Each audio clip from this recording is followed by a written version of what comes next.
"Unless you people see signs and wonders," Jesus told him, "you will never believe." The royal official said, "Sir, come down before my child dies." "Go," Jesus replied. "Your son will live." The man took Jesus at his word and departed. While he was still on the way, his servants met him with the news that his boy was living. When he inquired as to the time when his son got better, they said to him, "Yesterday at 1 p.m, the fever left him."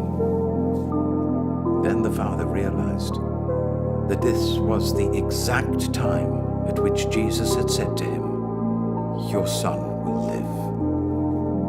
So he and his whole household believed. This was the second sign Jesus performed after coming from Judea to Galilee. Sometime later, Jesus went up to Jerusalem for one of the Jewish festivals. Now there is in Jerusalem near the Sheep Gate a pool, which in Aramaic is called Bethesda, and which is surrounded by 5 covered colonnades. Here a great number of disabled people used to lie: the blind, the lame, the paralyzed. One who was there had been an invalid for 38 years. And when Jesus saw him lying there and learned that he'd been in this condition for a long time, he asked him, "Do you want to get well?"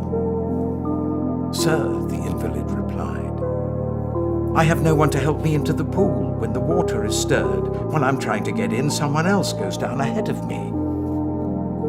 Then Jesus said to him, "Get up, pick up your mat and walk." At once, the man was cured. He picked up his mat and walked. The day on which this took place was a Sabbath. And so the Jewish leaders said to the man who had been healed, "It is the Sabbath. The law forbids you to carry your mat." But he replied, "Well, the man who made me well said to me, 'Pick up your mat and walk.'" So they asked him, "Who is this fellow who told you to pick it up and walk?" The man who was healed had no idea who it was, for Jesus had slipped away into the crowd that was there.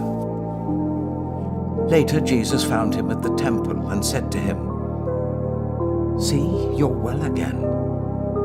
Stop sinning, or something worse may happen to you." The man went away and told the Jewish leaders that it was Jesus who had made him well.